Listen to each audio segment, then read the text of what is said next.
Hoy vamos a ver cómo la Guerra Fría llega a América del Sur. La vez pasada estábamos viendo cómo la Guerra Fría había llegado a América Latina. Habíamos visto cómo se había desarrollado geográficamente en cada uno de los continentes y cómo llegaba a América Latina y cómo se había configurado una geopolítica en América Central y del Caribe que hacía que fuera muy difícil que tuvieran proyectos que escaparan a las intenciones de expansión y de destino manifiesto y al proceso, digamos, de crecimiento y expansión de los Estados Unidos. Habíamos visto cómo México había logrado un nivel de autonomía por la vía de la Revolución Mexicana de 1910 y por la vía de la presión que en un momento dado ejercieron los alemanes con respecto a una posible alianza de México con Alemania, la propuesta que les hacían los alemanes en la Primera Guerra Mundial de aliarse con ellos para recuperar más del 67% de las tierras que antes tenía México y que los Estados Unidos les quitaron después de la guerra de 1884, y cómo esa circunstancia había hecho que México tuviera unas condiciones diferentes que no pudieron tener ni Nicaragua, ni Salvador, ni República Dominicana, ninguno de los países centroamericanos, y cómo ellos quedaron circunscritos al Canal de Panamá, y cómo alrededor de las inversiones del canal empezaron las inversiones de la United Fruit Company y las compañías bananeras que llegaron a ser estados dentro de los estados, hasta el punto de que estos países se conocieron como repúblicas bananeras por la influencia tan grande y la concentración de tierras que las compañías llegaron a tener. Estábamos viendo todo eso, estábamos viendo cómo esta era una situación dada a la que la Guerra Fría le va a dar una nueva lectura, una nueva mirada, pero la situación ya venía desde antes. Estábamos viendo cómo en América del Centro, por todas las condiciones que habíamos mencionado, la autonomía de los estados era muy difícil. En América del Sur, los estados han sido mucho más consolidados, ha habido, digamos, todo un proceso de creación de un Estado con separación de poderes, con gobierno, con, digamos, mucho más sólido a nivel institucional. Por eso las intervenciones que se hagan en América del Sur no pueden ser directas de una manera tan expedita como se dio en el centro, porque había estados mucho más elaborados en términos de propuesta de gobierno, pero lo que hacían era apoyar sectores. O sea, hay variantes, hay matices entre lo que le tocó al centro y al Caribe y lo que le va a tocar al sur. Pero lo que es absolutamente común a toda el área geográfica y lo que va a determinar la entrada, como habíamos visto, de los Estados Unidos, de la Unión Soviética, y el corte y la inscripción dentro de la Guerra Fría, es la Revolución Cubana. La Revolución Cubana va a crear un imaginario muy poderoso. Por un lado, el hecho de que la Unión Soviética haya aprovechado el bloqueo contra Cuba para convertir a Cuba en un enclave a 90 millas de Miami, va a dar la sensación de que muchos pueblos que se puedan independizar o que quieran proyectos que se distancien de los Estados Unidos puedan en un momento dado concebir la posibilidad de que la Unión Soviética los apoye. Había pasado con Cuba, y en el resto del planeta habíamos visto que todo el que se quería distanciar de un polo eventualmente podría meterse en el otro. Esto no era tan seguro que fuera así, pero era la idea. Hay un imaginario que se va a crear en América Latina de las revoluciones. Por un lado, de la Revolución Mexicana, es de donde va a aparecer la figura, el emblema del bandolero, aquel que va por el monte, que va por las montañas. Como el tema sigue siendo la tierra y el acceso a la tierra, los personajes de la Revolución Mexicana van a crear un imaginario muy poderoso en cuanto al monte mismo como escenario de las transformaciones sociales y de las luchas por la tierra. Pues la Revolución Cubana en sí es la que va a dar, digamos, el ingreso a la Guerra Fría, y la Revolución Cubana, que originalmente es hecha por un grupo de intelectuales, no es una revolución campesina agraria como va a ser la mexicana, son un grupo de intelectuales que van a entrar a la Sierra Maestra y van a empezar un proceso de revolución. Ella va a ser, digamos, la que va a crear el más poderoso imaginario político de lo que pueden ser las transformaciones en una época en la que no parecía concebirse el cambio y la transformación de una sociedad por una vía distinta a la violencia, por el grado de polarización que la Guerra Fría implica, porque todavía estaba muy en boga lo de la violencia como partera de la historia, porque se habían concebido las revoluciones siempre como procesos terriblemente violentos. Entonces el proceso cubano era un proceso arquetípico, y dentro del arquetipo de la Revolución Cubana va a haber un personaje que va a estar metido dentro del imaginario más poderoso, dentro de la simbología más fuerte a lo largo de estos años en toda la construcción, digamos, política de América Latina, que va a ser la figura de Ernesto Che Guevara. La Revolución Cubana va a ser, digamos, el proyecto que en términos generales va a irradiar el concepto de transformación en América Latina y en América del Sur en particular también. Hay muchísimos sectores que están excluidos del sector productivo, muchos sectores marginados, una alta concentración de la tierra, unos contrastes enormes entre ricos y pobres, una segregación racial para los pueblos indígenas, para los pueblos afrodescendientes, una exclusión de la tierra, una ausencia de reformas agrarias. En muchos de los países de América Latina hubo procesos de integración, como en el caso del peronismo, pero hubo otros en los que no hubo ningún proceso de integración. Entonces van a quedar muchos sectores sin ningún tipo de cohesión dentro de lo que es la estructura económica de un país, van a estar por fuera. Las condiciones sociales van a ser muy bravas. Eso es como una olla a vapor, y a esa olla a vapor hace que la Revolución Cubana tenga un eje gravitacional muy importante, porque es que son condiciones históricas muy difíciles las que se están manejando en ese momento en América Latina. Entonces, a partir del triunfo de la Revolución Cubana y a partir del apoyo que la Revolución Cubana va a tener de la Unión Soviética y del peligro de la injerencia de la Unión Soviética en la región, la coordenada que va a manejar la Guerra Fría aquí es distinta. Aquí no estamos en un proceso de descolonización. No es el caso del África, ni es el caso del sudeste asiático que vimos en su momento. Aquí la descolonización se había presentado 100 años antes. Son en regímenes republicanos algunos, dictatoriales otros. Aquí el proceso es una fuerte, digamos, oposición interna, por lo que le digo, porque las condiciones históricas acá son bestias. Digamos, son de exclusión, son de concentración de riqueza, son de marginalidad de pueblos enteros. Entonces eso generaba muchas protestas. Esas protestas van a tener movimientos políticos y van a tener movimientos armados. No todos los movimientos políticos fueron armados, pero también hubo movimientos armados. Entonces había partidos políticos de izquierda, pero todo esto en el tenor de la Guerra Fría va a quedar muy difícil de manejar. No había posibilidad de buscar alternativas políticas distintas a los Estados Unidos, porque eso ya estaba repartido y acordado desde Yalta y desde Potsdam, y como la Guerra Fría aquí llega en el 59, ya está muy montada la Guerra Fría en el mundo para cuando llega acá.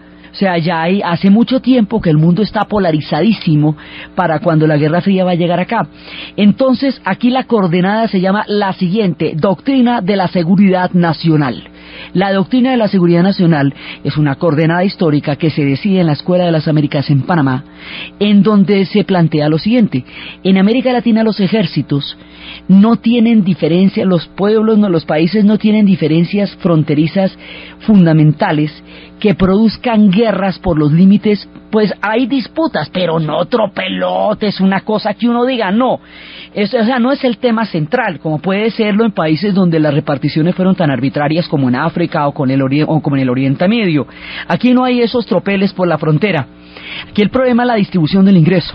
Entonces, a los movimientos de protesta y a los movimientos movimientos por la reforma agraria, por los sindicatos, por diferentes protestas, se les va a atribuir, pero sobre todo a los movimientos armados, se les va a atribuir como un papel de rebelión interna. Entonces se considera que va a haber una situación de rebelión interna y que esa rebelión interna puede inmediatamente ser orquestada por la Unión Soviética y de esa manera entrar desde la parte interior, o sea, no desde afuera, sino desde la parte interior, un proceso que pueda llevar al comunismo, y la consigna sigue siendo la misma, ¿no? Mantener la región tranquila y a los comunistas fuera, era la consigna, como lo había dicho desde las épocas de Eisenhower. Entonces la idea es que los ejércitos ahora van a estar diseñados en América Latina para combatir una rebelión interna que van a conocer como subversión, y de esa manera, esto, digamos, en términos prácticos significa tortura, significan desapariciones, significa una represión, digamos, avalada por un orden histórico. Estas no eran épocas de derechos humanos, eso serían mucho más adelante los años de Carter. Estas eran épocas de torturas para obtener información, y eran épocas donde la razón de Estado justificaba cualquier método y donde los ejércitos son alineados fundamentalmente dentro de esa coordenada histórica. Entonces va a haber una serie de golpes de Estado que van a reemplazar a las democracias y van a colocar generales. Esos generales van a ser muchísimo más proclives a órdenes de Washington que las democracias, porque las democracias tienen congresos, tienen parlamentos, hay que aprobar las cosas, pueden ser engorrosas, burocráticas, incluso tener oposición, todo eso, problemas innecesarios para mantener una región alineada en tiempos de la Guerra Fría. Así que la cosa se resuelve con golpes de Estado. Entonces aquí se va a implantar un modelo. El modelo es montar un golpe militar, disolver las instituciones, disolver los partidos, crear un régimen único que se pueda alinear con Washington contra el comunismo, contra la subversión, contra cualquier disidencia por donde ellos consideran que la Unión Soviética pueda tener algún tipo de influencia. Eso es de lo que se trata. Ahora, la región toda estuvo bajo este orden histórico, pero hubo países que están directamente ligados a esta coordenada. Los países del sur del continente, lo que llamamos el Cono Sur, son los países más directamente involucrados con el proceso de la Guerra Fría en América Latina. Y como lo nuestro es la Guerra Fría, en eso es que estamos, y ese es el cuento que les estamos echando. Entonces vamos a ver el caso de las dictaduras del Cono Sur, porque son las que tienen que ver directamente con el cuento en el que estamos. Los pueblos del centro y norte, como Colombia, Venezuela, tienen otras particularidades. Están sí dentro de esta coordenada, pero no son efectos directos de la Guerra Fría. Chile sí, por ejemplo, pero el modelo, el original, el experimento, lo que va a ser el montaje de cómo van a funcionar estas dictaduras, qué filiación van a tener con Washington, cómo van a mantener los lineamientos del orden mundial y geopolítico de la Guerra Fría, lo va a estrenar el Brasil. Es el Brasil el primero en conocer las dictaduras, y según el modelito del Brasil, se vería si esto se podía manejar en los demás países. A Brasil le va a tocar en 1964, en tiempos de Jânio Quadros, y eso de João Goulart, los gobiernos que estaban, en ese momento va a entrar en el Brasil la dictadura. La dictadura empieza pasito, digamos, no es un golpe de Estado, sí, pero es un golpe de Estado que no va a tener la contundencia originalmente que va a tener unos años después. Esto para el 67 ya está que arde, ellos lo llaman los años del chumbo, que era pues del chumbo, imagínense, los años de la dureza, y empieza estas dictaduras van a tener una característica, van a perseguir a los intelectuales. Las dictaduras del Cono Sur van a dedicarse a la censura. Primero hay una represión hacia todos los movimientos sociales, desde los movimientos agrarios, desde los movimientos sindicalistas, digamos, cívicos que no tienen ningún tipo de filiación armada, hasta los grupos armados que también los había en el Brasil, como era los movimientos dirigidos por Carlos Manliguera. Entonces esos grupos armados, pues con ellos va a ser la represión brutal, pero también van a estar no solamente los grupos de presión política, sino que a los intelectuales se les va a perseguir y se les va a encarcelar. Y cineastas como Glaube Rocha van a tener que o sofisticar el cine hasta hacerlo tan abstracto que sea muy difícil entender lo que hace una clave, o exiliarse. Los cantantes y los poetas, a lo largo de toda esta narración sobre la guerra en el sur, vamos a tener una profusa cantidad de música, porque todo lo que pasó en esos años está cantado por movimientos de la canción popular de la América Latina. En el caso del Brasil, cuando la dictadura llega, cuando la represión es terrible, cuando va a haber cualquier cantidad de exilados, cuando los intelectuales van a ser perseguidos, cuando las instituciones van a ser cooptadas directamente por el golpe militar, Chico Buarque, con respecto a las dictaduras, va a cantar una canción que primero pensaron que era una canción de amor y por eso no la censuraron. Duró 2 semanas en la radio. Cuando se pillaron lo que decía, inmediatamente la quitaron, porque era una canción emblemática contra la dictadura. Era una manera de decir que un tirano, que un dictador, por mucho que lo intente, no puede quitarle a un pueblo la alegría, no puede suspenderle las ganas de vivir, a pesar de usted. La dictadura en el Brasil duraría muchos años. Llegaría a convertirse casi en una costumbre. Ya estarían tanto tiempo, ellos se van a demorar cualquier cantidad de tiempo para tener elecciones y elecciones indirectas, eso hasta los 80 las indirectas y hasta los 90 las directas. Va a ser, muchas generaciones van a crecer durante la dictadura, va a tener años terribles como el 67, 68, 70, años menos duros, pero de todas maneras va a ser un régimen muy largo. Y va a ser el modelo a seguir, digamos, lo que es toda la presencia militar, el control, lo que es la conexión de teléfono, el espionaje sobre la gente, la prohibición de generación de pensamiento, todo eso va a ser que más adelante se va a meter en todo el continente, pero empieza por el Brasil. Entonces, en el momento en que ya se van acostumbrando a la dictadura, porque va a durar así tanto tiempo que se van a acostumbrar a ella, hay un momento en que Chico Buarque le escribe una carta a alguien contándole cómo pues la vida sigue, la gente sigue haciendo lo suyo, sigue trabajando, pero que no se les olvide que estamos en una dictadura en ese momento en el Brasil. Entonces dice, mire, aquí todo el mundo juega fútbol, todo el mundo está contento, pero aquí la cosa está negra. Y así nos advierte lo que se siente durante esos años. De Brasil, que es el modelo original en el 64, esto se va a meter en el Uruguay en el 72, va a entrar en Uruguay, va a entrar en Paraguay, digamos, va a irse tomando, este modelo va a ir entrando en cada uno de los países de la parte sur del continente, hasta que lo que nosotros conocemos como el Cono Sur. Y va a haber una política a lo largo de la Guerra Fría de apoyar a los más abyectos dictadores, independientemente de qué tan bestias peludas fueran, con tal que fueran anticomunistas, bajo el esquema que había dicho Eisenhower en su tiempo, que es un miserable, pero es nuestro miserable. Él lo decía más fuertecito, pero bueno, digamos, la idea ahí queda más o menos clara. Entonces, con ese criterio, solamente porque fueran anticomunistas, los apoyaban. Por eso fue que apoyaron a Papadoc en Haití, por eso apoyaron a Somoza en Nicaragua, Bordaberry en el Uruguay. Van a empezar, los militares en el Brasil variaron mucho, pero la junta era una misma, y luego llegará pues la situación va a llegar al Uruguay. En el Uruguay hay un grupo armado que se llaman los Tupamaros. Los Tupamaros no son una orquesta, los Tupamaros son una guerrilla urbana. Y ellos, digamos, son un grupo que va a recibir la represión más impresionante en el Uruguay. Como es tan pequeñito, la dictadura se va a sentir durísimo y va a haber muchísimos desaparecidos, muchísima gente, va a llegar, va a haber cantidades y cantidades de cadáveres que empiezan a aparecer en el mar y que llegan flotando del mar. Va a haber un éxodo tan grande en el Uruguay, es que ellos son 4 millones, ellos que no son muchos, 850.000 uruguayos salieron al exilio durante los años de la dictadura, de tal manera que todos repintaban un letrero que había en el aeropuerto que decía: el último en salir, apague la luz. Eso lo escribía cada uno.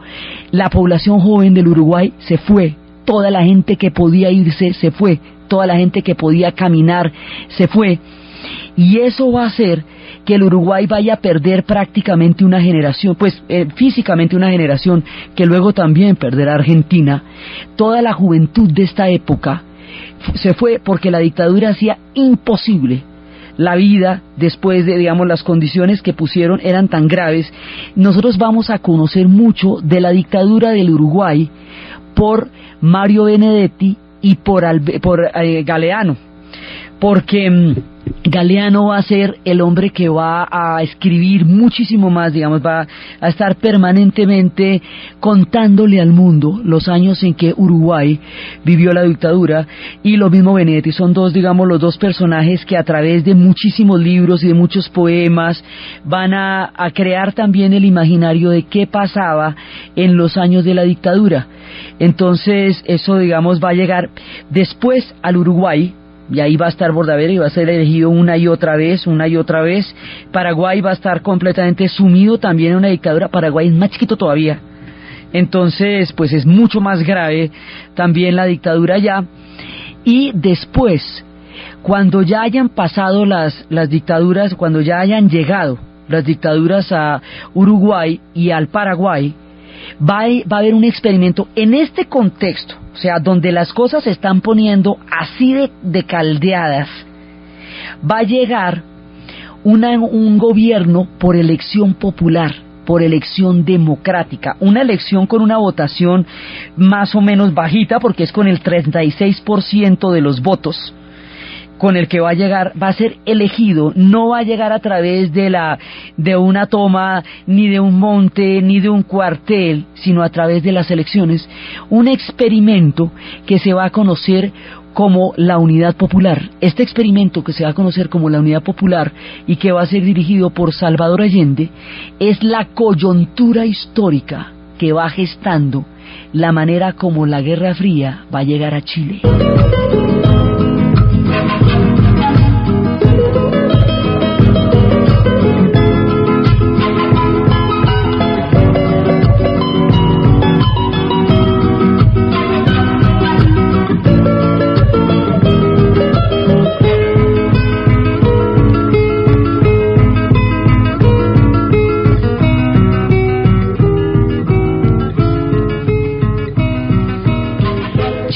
Va a tener una situación completamente diferente y va a ser una tragedia muy grande. El hombre que va a llegar a crear el gobierno que se llama la Unidad Popular es Salvador Allende, pero Salvador Allende es un político, es un senador que toda la vida ha estado metido en el Senado. Es un hombre, un profesional, no está vinculado de ninguna manera ni con los movimientos guerrilleros, ni con la lucha armada, ni nada. Es un tipo normal del Senado que tiene una propuesta socialista. Se había intentado, digamos, en Chile se había presentado un proceso de nacionalización de grandes sectores, porque era del mismo corte de lo que hizo en un momento dado Inglaterra en la posguerra. Cuando Inglaterra creó el Estado benefactor en la posguerra, nacionalizó los sectores más importantes de la economía del país para poderlos manejar con miras a un Estado que le pudiera garantizar cobertura a su propio país. Eso se hizo, eso era parte también de uno de los procedimientos de los Estados benefactores europeos de la posguerra. En ese mismo sentido, Chile va a nacionalizar varios sectores.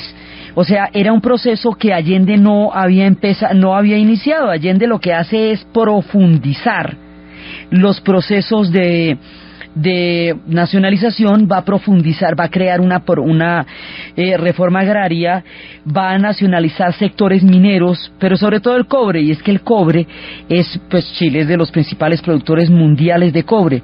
Cuando Allende empieza su proceso de nacionalización en lo que conocemos como la Unidad Popular, cuando empieza toda esta nueva reforma, no tiene antecedentes. Él cree que por la tradición civilista de Chile esto se va a poder manejar a las buenas. Él cree en el socialismo por las buenas. Él cree en las reformas por la vía electoral. Él cree en la fuerza de la ley, en la capacidad del Estado para reformarse y en la capacidad de la sociedad para generar proyectos diferentes a una forma violenta de transformar las condiciones históricas.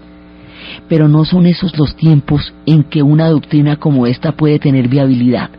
Primero, como habíamos visto, el esquema de la lucha armada era la única manera como se concebía las transformaciones en las sociedades a partir del modelo cubano y a partir del modelo mexicano. Por el otro lado, Estados Unidos considera que es una irresponsabilidad que el pueblo chileno vaya a elegir a un gobierno que los vaya a llevar al comunismo y que de eso hay que salvarlos, poco más o menos. Entonces Estados Unidos está mirando el experimento de la Unidad Popular como una forma de gobierno que va a ser neutralizada, y eso lo van a bajar de ahí. Pero como no se va a poder directamente, eso se van a dar sus mañas, procederemos a contarlas. Entonces resulta que a Salvador Allende le va a pasar el drama de los reformadores. El drama de los reformadores consiste en que resultan demasiado tibios para aquellos que pretenden transformaciones mucho más radicales y mucho más veloces, y demasiado osados para aquellos cuyos intereses y statu quo pisan. Entonces lo terminan fracturando entre los dos. La izquierda chilena no lo va a apoyar porque muchos de los partidos comunistas los consideran que la única manera de acceder al poder es a través de la toma, porque hay otros partidos armados que consideran que solo a través de la lucha armada se puede conseguir una transformación. Entonces los partidos políticos de izquierda no le van a dar el apoyo que se necesita para que esto vaya a tener una consolidación a nivel de la sociedad chilena. Y el ejército chileno, en Chile el ejército, lo mismo que en Argentina, el ejército y la clase política dirigente, digamos la clase alta, son un mismo estamento. Particularmente en las Fuerzas Armadas y en la naval, son, digamos, en la aviación y en la naval, son un mismo estamento. O sea, es la misma burguesía la que conforma las cúpulas dirigentes del ejército. Entonces van a considerar que está afectando los intereses privados, los intereses de las multinacionales, y que esto va a llevar al comunismo, y que por esa vía se van a meter los soviéticos, y todo lo que en el tiempo en que estamos de la Guerra Fría puede significar una reforma de estas. El Chile va a hacer que la vinculación sea directa entre la Guerra Fría y el proceso chileno. Entonces, a partir de ahí va a empezar a darse todo el plan para derrocar a Salvador Allende. Entonces, el plan para derrocar a Salvador Allende, empezaron una comisión que se reunió en el Senado con el nombre clave de Track 2, porque era el nombre del edificio, se llamaba el Comité 40, porque se reunieron en la oficina 40 y se reunieron la CIA, el Estado, la Hacienda, la Casa Blanca, las telecomunicaciones, y empezaron a idear cómo va a ser el proyecto.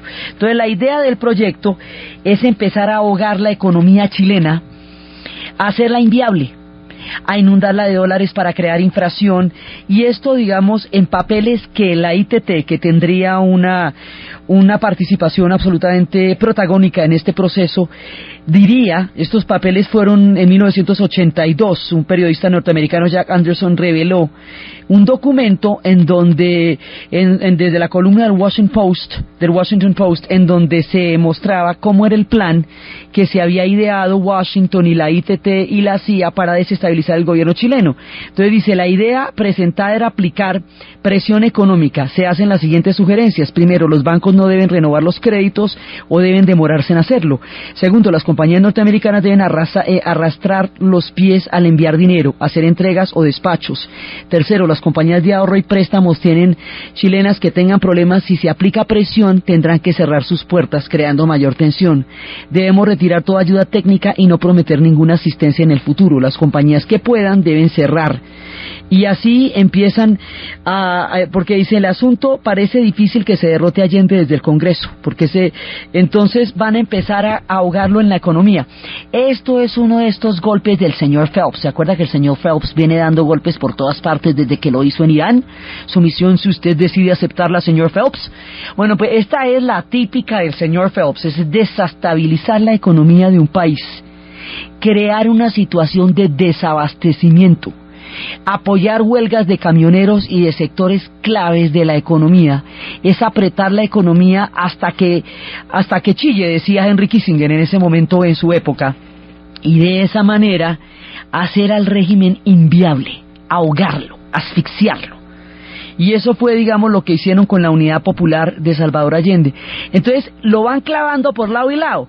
La izquierda lo considera demasiado moderado para una época en que todavía está haciendo carrera la tesis de que la violencia es la partera de la historia y no se ha pensado que haya otros procedimientos para lograr las transformaciones de las sociedades. Estas cosas hoy día, digamos, tienen un significado completamente diferente. Hoy en Chile está precisamente Bachelet, una mujer cuyo padre murió en aquella época asesinado por la dictadura. Hoy hay experimentos que pueden dar otros carices políticos a América Latina, pero es que ya acabó la Guerra Fría. Pero en esa época, cuando esto estaba en lo fino y esto estaba que ardía, la unidad popular va a quedar en el ojo del huracán y va a ser abandonada por unos y ahogada por otros, de manera que, o sea, no hay un proyecto chileno en donde se pongan de acuerdo para la foto y en donde digan, mire, vamos a hacer un país que se llame Chile y vamos a meterle la ficha a crear una sociedad viable.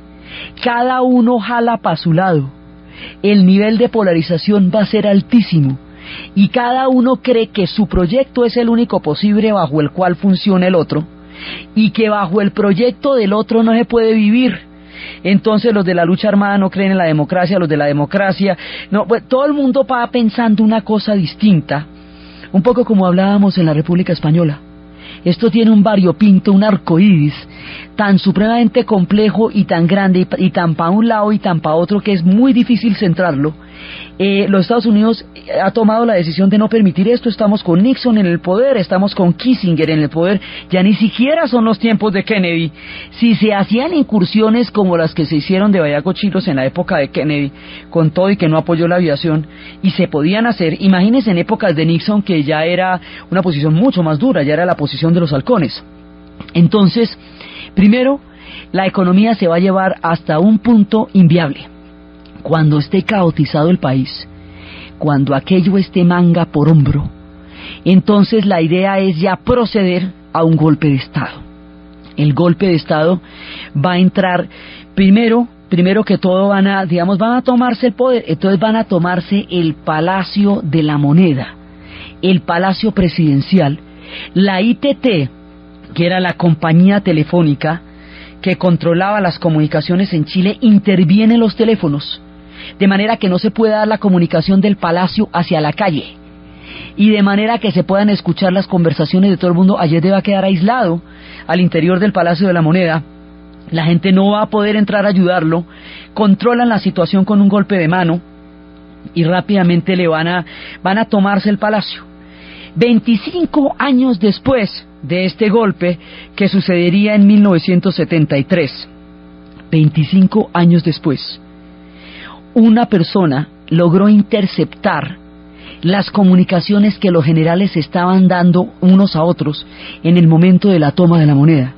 Vamos a escuchar algunos fragmentos de estas comunicaciones y de cómo los generales estaban coordinando a través de las telecomunicaciones la toma de la moneda y cómo iban a sacar a Allende, cómo iban a terminar con el gobierno de la Unidad Popular y a crear un golpe de Estado. Escuchemos. Comuníquenle al general que las mujeres salieron, la moneda está libre para atacar, cambio. Mensaje para el señor general Pinochet de parte del señor general Lee. El ataque aéreo tiene una leve demora. Será aproximadamente en 15 minutos más. Será aproximadamente en 15 minutos más. Denme un comprendido. Ya, perfecto. Ataque aéreo a la moneda tiene una pequeña demora. En 15 minutos más se hará efecto a Tomás Mori y la moneda. Roger. Correcto.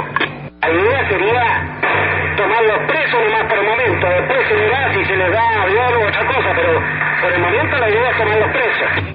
Darlo. Pero es que si los juzgamos le damos tiempo, es conveniente, lo que creo y es motivo para que tengan una herramienta para alegar.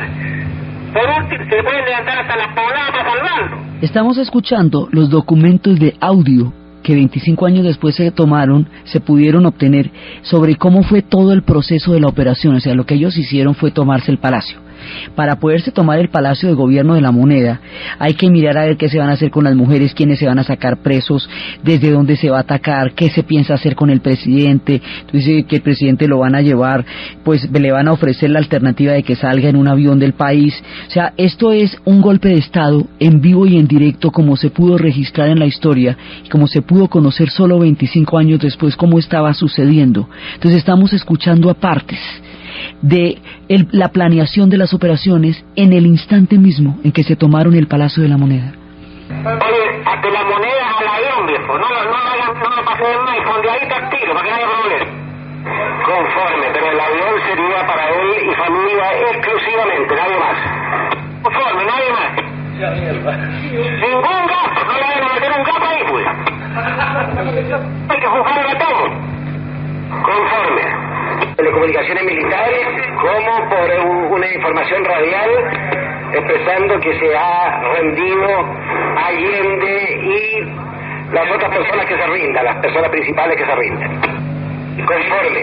Gustavo Lee me dijo que iba a poner un helicóptero para traer a la familia de Allende hasta Cerrillos, para que ahí tomen el avión y salgan antes de las 4 de la tarde.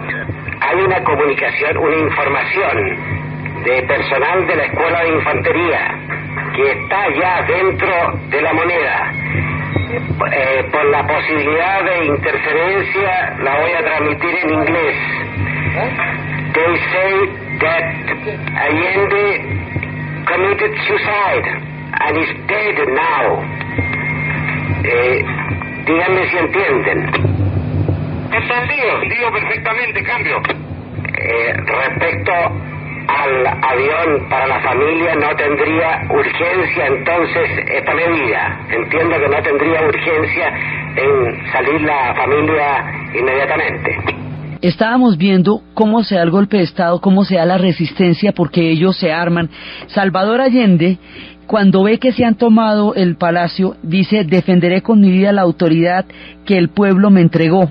Se pone un casco, y agarra un fusil y empieza a disparar. Entonces están disparando desde adentro y mientras tanto las Fuerzas Armadas están tomando la Moneda y se están comunicando cómo van a hacer, que si el avión presidencial, que si se llevan la familia, que si la sacan de allá, que dónde.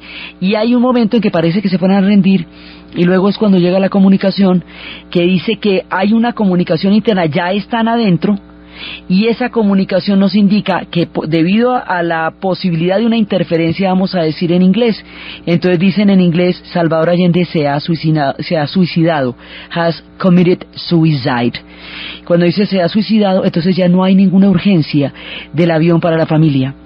Con el suicidio de Salvador Allende cae el Palacio de la Moneda y en ese momento entra a tomar el poder la Junta bajo la dirección de Augusto Pinochet. Augusto Pinochet duraría en el poder mucho tiempo también y se desataría una represión interna, la cosa más impresionante. Inmediatamente después del triunfo del golpe, ya después de que se había desestabilizado la economía, del desabastecimiento y de todo, viene el golpe. Con el golpe viene el suicidio de Salvador Allende, 11 de septiembre de 1973. Esa fecha, antes del 11 de septiembre de ahora, siempre fue el 11 de septiembre. Era el asunto chileno. Con el caso chileno, digamos, la Guerra Fría llega a un momento culminante en su presencia en América Latina. Se desata la represión más grande en ese momento y se van a llevar todos los presos al Estadio Negro. En el Estadio Negro de Chile va a haber una práctica de tortura generalizada con todos los presos que van cogiendo de todas partes y empieza el éxodo de los chilenos, de los que hay una situación de caos y después va a haber una férrea dictadura. Durante los tiempos del Estadio Negro, Chile tenía un movimiento de canción popular muy importante.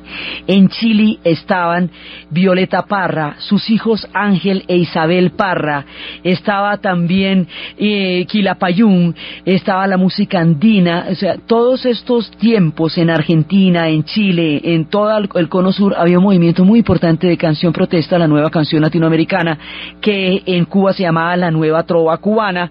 Era, digamos, toda una musicalidad la que en ese momento estaba narrando la historia del continente, como tantas veces hemos visto que la música está narrando las historias.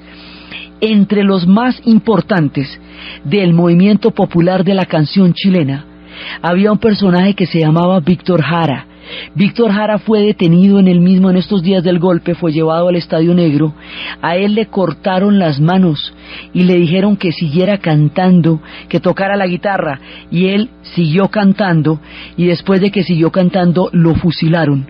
El martirio de Víctor Jara va a ser uno de los momentos más duros en toda la historia de la canción y de la música latinoamericana, y va a suceder inmediatamente en los días posteriores al suicidio de Salvador Allende. Víctor Jara cantaba cuando recordaba a Manta. Te recuerdo, Amanda, la calle mojada, corriendo a la fábrica donde trabajaba Manuel. La sonrisa ancha, la lluvia en el pelo, no importaba nada, ibas a encontrarte con él, con él, con él, con él, con él. El nombre de Víctor Jara quedó escrito en el martirio del imaginario de América Latina, y solamente 20 y pico de años después volvió a escucharse su nombre por las radios, cuando un grupo argentino llamado Los Fabulosos Cadillacs sacaría una canción que se llamara Matador, donde hablaban de resistir. Víctor Jara. El mundo entero conocería la historia de lo que pasó en Chile por sus poetas, por sus cantores, porque este movimiento cantó por todas partes lo que estaba pasando por el exilio, porque fueron tantos los exilados, que no hubo en un momento dado ninguna persona de las generaciones de esa época que no hubiera conocido un exilado chileno, un exilado uruguayo y más adelante un exilado argentino. Se desocuparon estas sociedades por un mundo entero, llegaron hasta Suecia, llegaron a todas partes, porque la vida se hizo inviable, la persecución al arte, la persecución a la literatura. Poco después del golpe de Estado moriría de física tristeza, como mueren los poetas, como murió Antonio Machado y como moriría Miguel de Unamuno. Murió de física tristeza el que entonces había sido ya el premio Nobel, Pablo Neruda. Van a morir, digamos, los personajes, y va a haber un momento en que la tragedia mayor consiste en haber abortado un experimento que proponía las transformaciones de una sociedad por una vía pacífica, democrática y popular, en un momento en que nadie concebía una salida distinta a la fuerza y a la violencia. En ese momento histórico tan terrible resulta sacrificado por el orden mundial de la Guerra Fría y por todas las condiciones de Chile, la figura de Salvador Allende, y con eso se cierran las vías para transformaciones políticas en América Latina durante más de 2 generaciones. Solo hasta ahora, terminada la Guerra Fría y el siglo XX, es que se pueden dar opciones políticas para otro tipo de gobiernos distintos a los lineamientos de la época de la Guerra Fría, pero en esa época eso no se podía. Entonces el caso chileno va a ser emblemático en términos de cómo es una operación de injerencia de la Guerra Fría. Esto es la otra cara de esto, es la entrada de la Unión Soviética a Praga para meter los tanques y acabar con el experimento de la primavera, que había sido precisamente un intento de democratización y de reformas del socialismo que los checos llamaban socialismo con rostro humano, y que era eliminar la dicotomía entre la libertad y la cobertura y la seguridad de una sociedad. Entonces la otra cara era las intervenciones en Hungría, eran las intervenciones en Polonia y la intervención en Praga. Pues del mismo corte y con las mismas razones geopolíticas que la Unión Soviética entró a Praga, entró a Hungría, entró a Berlín, exactamente lo mismo la CIA ahogaría la economía chilena y secundaría el golpe, que el ejército chileno le estaba dando a Salvador Allende. Hubo gente que lo apoyó, inclusive dentro del mismo estamento del ejército, como el general Pla. El padre de la actual presidenta de Chile, Bachelet, el padre de ella fue asesinado porque fue uno de los militares que se mantuvo leal al presidente Salvador Allende durante el golpe. El canciller de Salvador Allende, Orlando Letelier, fue asesinado en Washington, y toda la gente que estuvo ligada a la Unidad Popular fue desmantelada, perseguida. La misma Bachelet, hoy presidente, fue torturada en su época. Fueron tiempos muy difíciles. La Guerra Fría se había instalado en Chile, pero aún faltaban cosas todavía más graves.